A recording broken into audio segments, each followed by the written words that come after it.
Does it hurt to be dead? A question asked by a 5-year-old to the audience.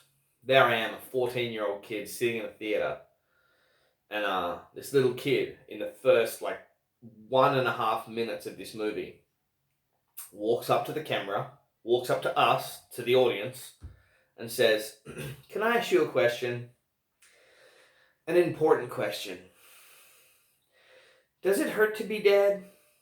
And then the camera swivels around, excuse me, and we see this kid isn't talking to anyone, but he's been talking to someone. He's just asked the ghost, "Does it hurt to be dead?" We're 1.5 minutes in. This movie is called Stir of Echoes. And fuck, man, we know what we're in for. Now, I saved this movie for my third review of Kevin Bacon Month, because it's my favourite Kevin Bacon movie. Now, that's a stretch because he has a lot of great movies. And I love the first one I did, which was Tremors. Last week's Hollow Man. Fuck that movie. Fuck that movie. Fuck that movie. Fuck that movie. Right? But the first one, Tremors, is right up there with my favourite Kevin Bacon movie. But this one is called Stir of Echoes. It came out in 1999, but it came out in America in 1999. So I had to Google this. I was like, hang on, how old was I when this was in theatres in Australia? And it came out in April 2000 in Australia. So there we go. So I'm in a time machine now. Now, because I'm very honest on my channel, I'm very honest in my channel, and we shouldn't stop now. So when I was about 15 years old, me and my brother were out driving around. He just got his license. He was a P-plater. He's 3 years older than me. And we dropped into a friend of his. He's at his boss's house, actually. And that he offered my brother to smoke some marijuana. Now, my brother said no because he was driving. And me, at 14, I was a little shit. I said, yeah, fuck yeah, I'm up for it. And this man blew me out, right? He blew me out so hard. And when you're 14 and you smoke some really, really, really strong hydros and you cough really hard, it's almost like you're on acid, right? So my brother ended up chatting to this bloke, whatever. We got back in the car and my brother's driving along and he looks over at me and goes, "Shit, Liam, I can't take you home to Dad. Like, fuck. Like, you look fucked." And I couldn't even fucking pronounce my fucking first name. So he's like, "What are we going to do?" And I said, "I don't know. We'll listen to a bit of White Zombie at the time. And I'm so stoned I can barely fucking speak English." And he goes, "Well, let's go to the movies." Or maybe I even suggested, let's go to the movies. And so we went to Rockingham Cinema 6, which is now Ace, I think. Ace of Cinemas. Anyway, we went there in the year 2000, in April, and there was nothing on, right? Nothing big. I wanted to see some big blockbuster fucking movie. But there was a poster for something with Kevin Bacon in it, and it was called Stir of Echoes. We hadn't heard anything about it. There had been no trailer, not that we'd seen. So there we went. And we sat in the little left corner, which we don't like to do. We normally like to sit in the middle or the back, or if when we were young, the front. But we sat in this little left fucking corner because I was just so stoned, and we got popcorn, we got Sprite, and we kicked back. We got Maltesers because they're the three things you need in a cinema. Maltesers, Sprite, and fucking cinnamon popcorn, right? Whatever you get, use it wrong. And we sat there, and this movie began, and it was this horror film called Stir of Echoes. We didn't even know it was horror. We didn't know what the fuck we were in for. So here we go. Now I have notes, as I do lately. Kevin Bacon Month is all about notes because we're going to do this properly. On the 25th of February, tune in because I'm going to do Footloose, and it's going to be funny because I'll tell you at the end. Surprises, surprises, and twists and twists. This movie's got them. Footloose doesn't, but this movie does. So this movie, Stir of Echoes, is based on a novel by Richard Matheson called A Stir of Echoes. Now, Richard Matheson wrote some of the best sci-fi and horror novels that we're still ripping off and adapting today. He wrote I Am Legend. He wrote The Incredible Shrinking Man. He wrote The Legend of Hell House. What else did he write? He wrote He wrote Born of Man and Woman. He wrote, we're not here to discuss Richard Matheson, but we are. We are here to discuss Richard Matheson because this book was published in 1958 and I actually bought it. But I bought it after I'd watched this movie fucking 40, 50 plus times. This movie is watchable over and over and over again. And it was released just after, or hang on, no. Either just after, it was released after Sixth Sense. Now, The Sixth Sense is Bruce Willis and it's a ghost movie. This is Kevin Bacon and it's a ghost movie. Now, The Sixth Sense was advertised properly. It was M. Night Shyamalan, and I can't stand him except for the ones that you all like. I mean, the ones that you all hate. I like Lady in the Water and I like The Happening. The rest suck ass. The rest of them you guys love and I think are shit. I love Lady in the Water and I love The Happening, which apparently are his worst two movies. Whatever. We must have been watching different films or different versions of them. Maybe you had some subtitles. Maybe you had a really shitty version of it. I don't know. We're not here to argue that. If you want to fight over David Koepp, who is the writer and director of Stir of Echoes, versus the writer-director of The Sixth Sense, which is M. Night Shyamalan, I'll take my shirt and shoes off and punch on with you, and I'll win. But that's okay. We're not here to punch on. We're here to discuss Stir of Echoes. So, Matheson published this book in 1958, and it's this tiny little book, and it's about a man named Tom Wallace. Now, if you've seen the movie, you know his name is Tom Witzke, and it's played by Kevin Bacon. In the book, it's Tom Wallace. Now, I didn't get to read this again. So, I read this when I was fucking like 21. Pretty sure my Auntie Marge bought it for me, like for a birthday, like a long, long time ago. So, like when I was 21 or 22. I don't know where she got it from because it's really hard to get. So I read it once. I fucking lost it, of course, because I'm useless. And I never read it again. So I'm going on my memory. I didn't Google anything except the release date of when the book came out, right?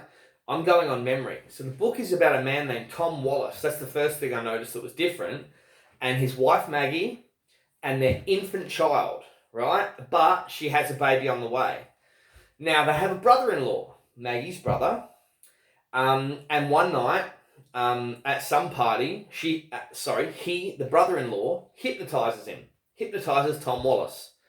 Now, after he gets hypnotized, something happens up here. He becomes a receiver.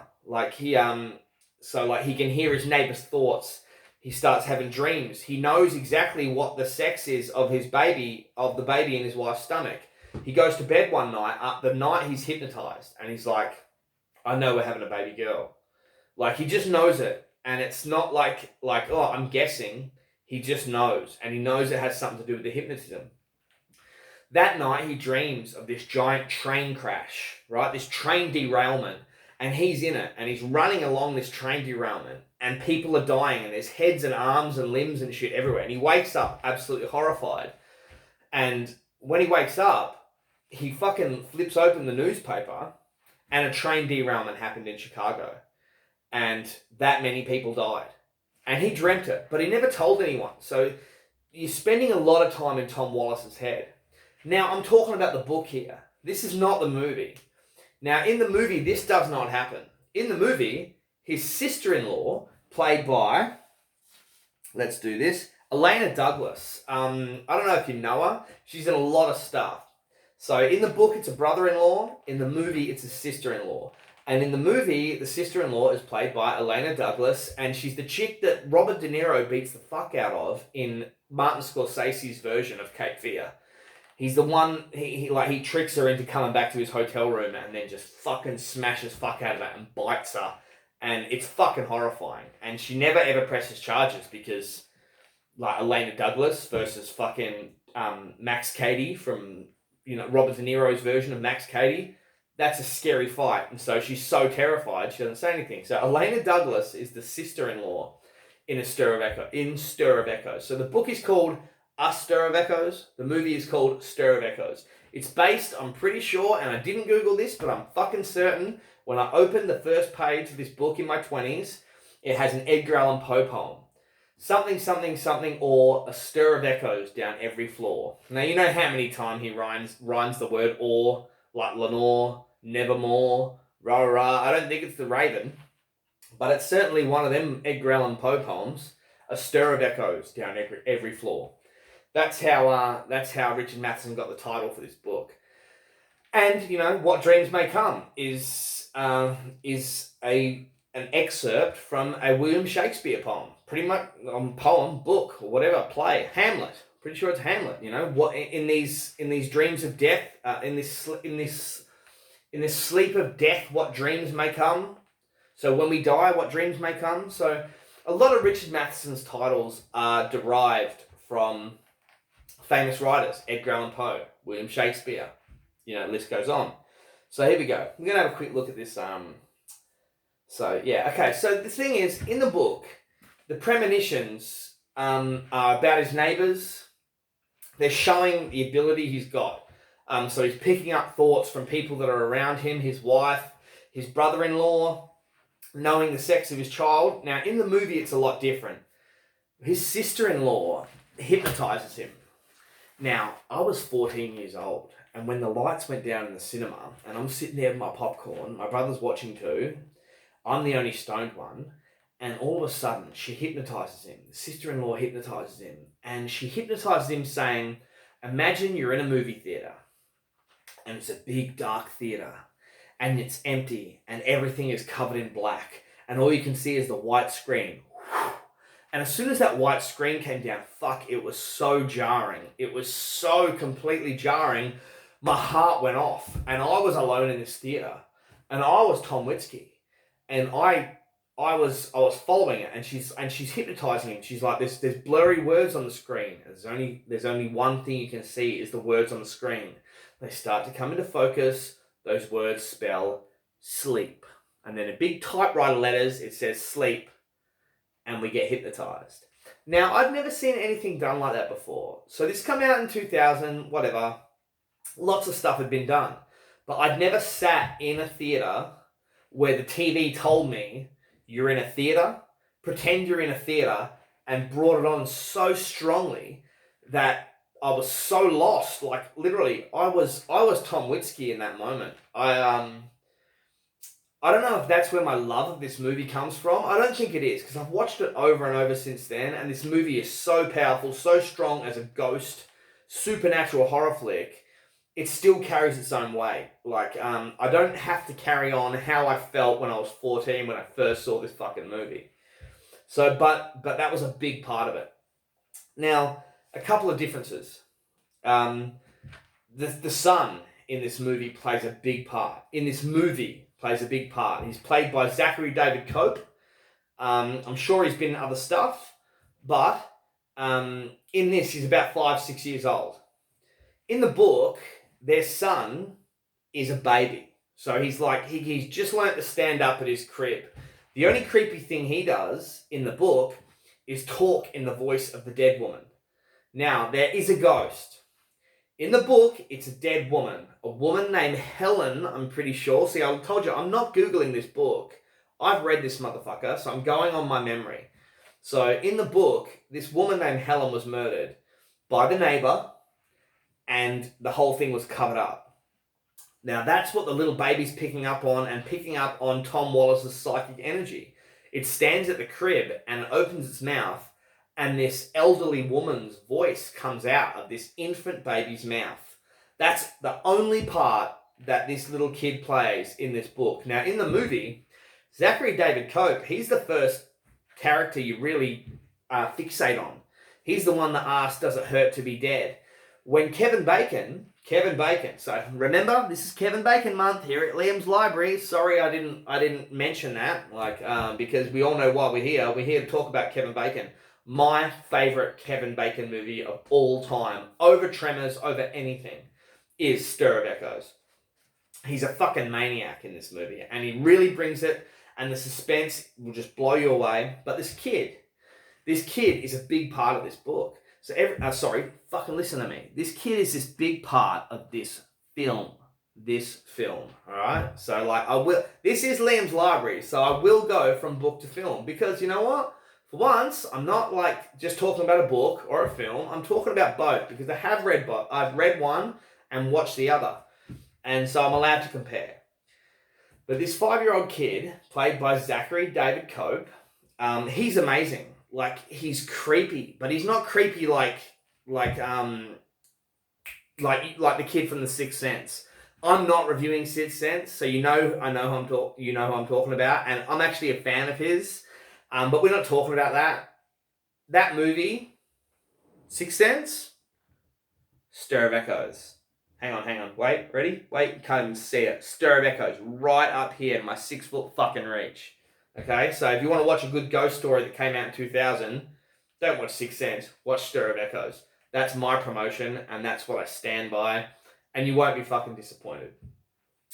So the kid, Zachary David Cope, every single time Kevin Bacon like comes across something creepy, right? So he's been hypnotized.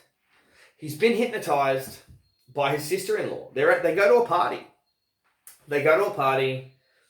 And his sister's some hippie that thinks she's like into Reiki and all this fucking hypnotism shit and knows what she's doing, super leftist, whatever. And they get real drunk, right? And we're down to the nitty-gritty of the last 10 people at this party.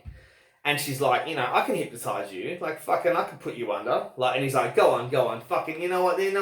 Prove it, Francesca. Hypnotize one of us. And then Kevin Bacon's like, yeah, do me.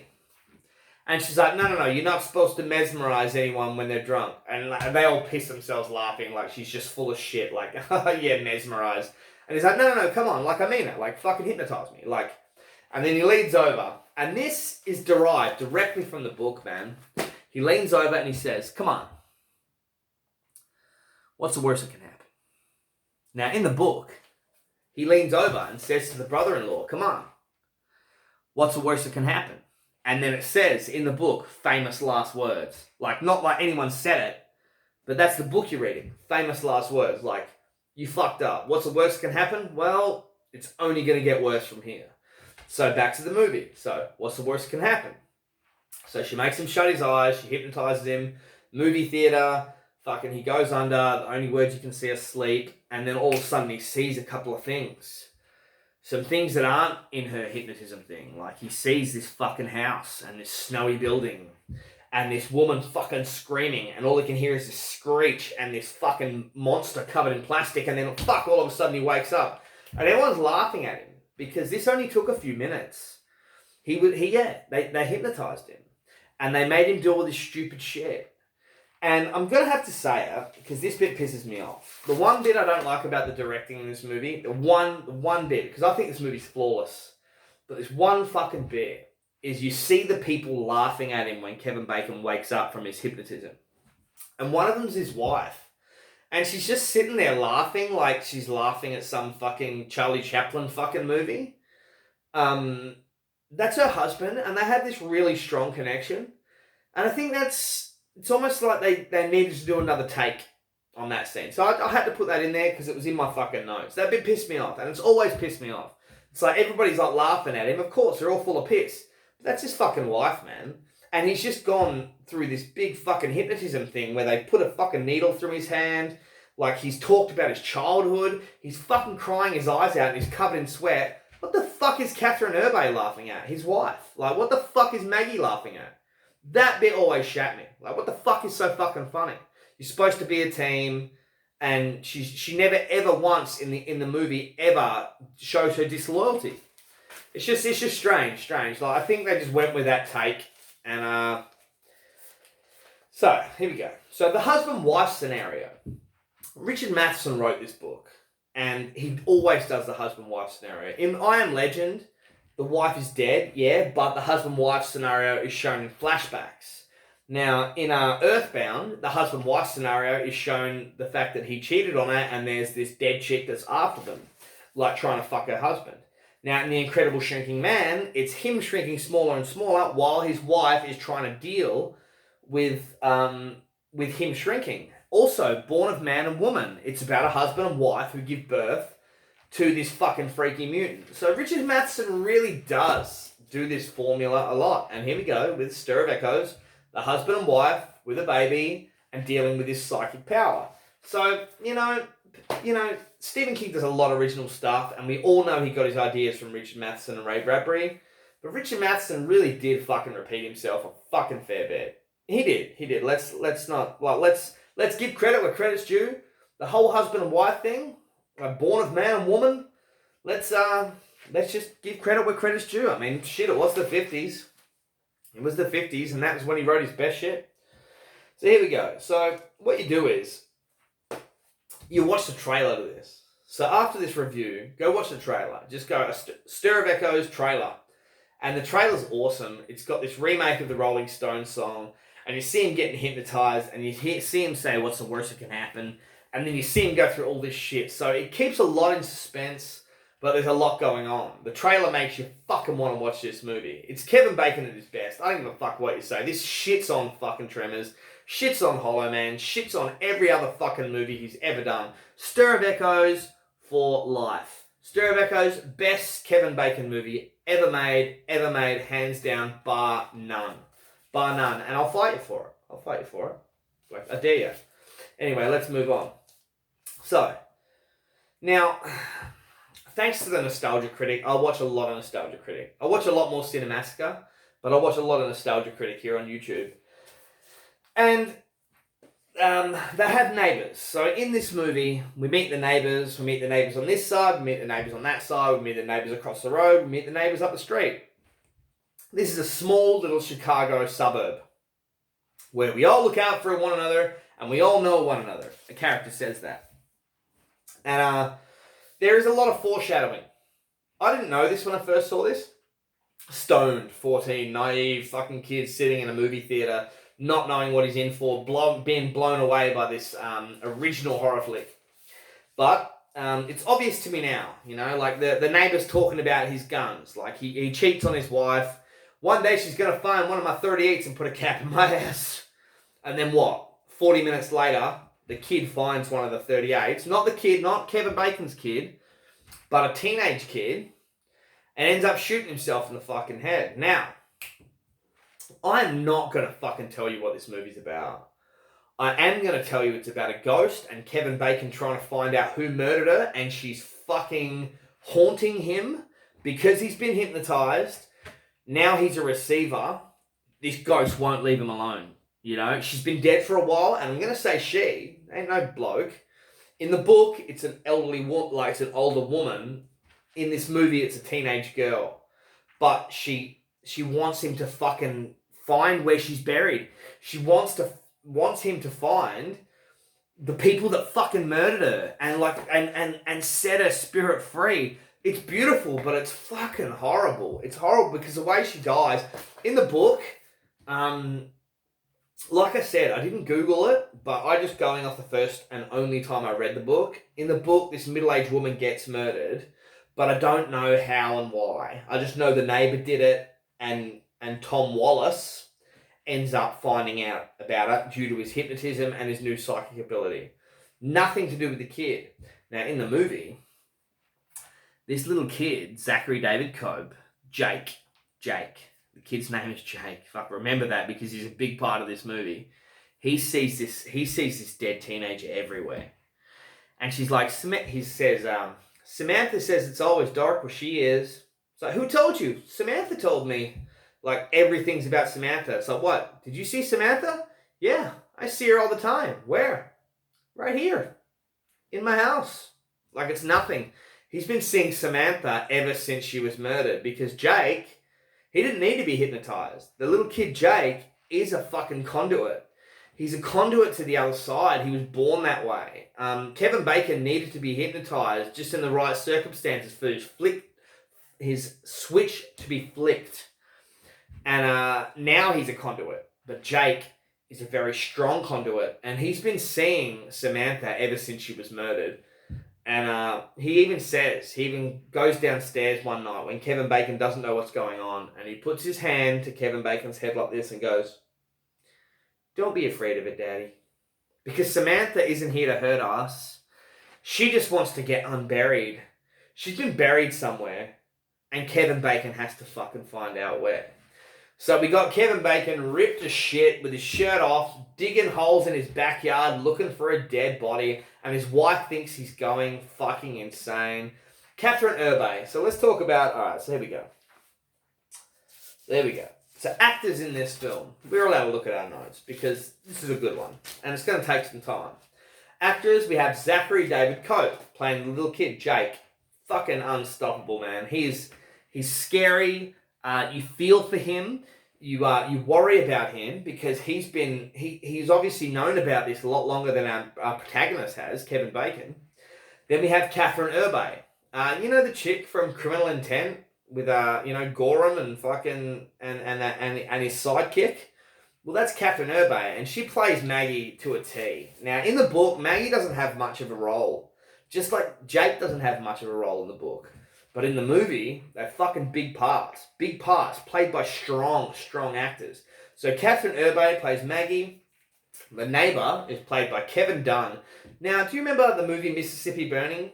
Now, when the FBI agents come to Mississippi, you got your racist fucking townfolk, mayors and cops, and you've got your FBI agents who are the good guys. Now, one of them is Kevin Dunn. Now, I haven't really seen him in much other shit.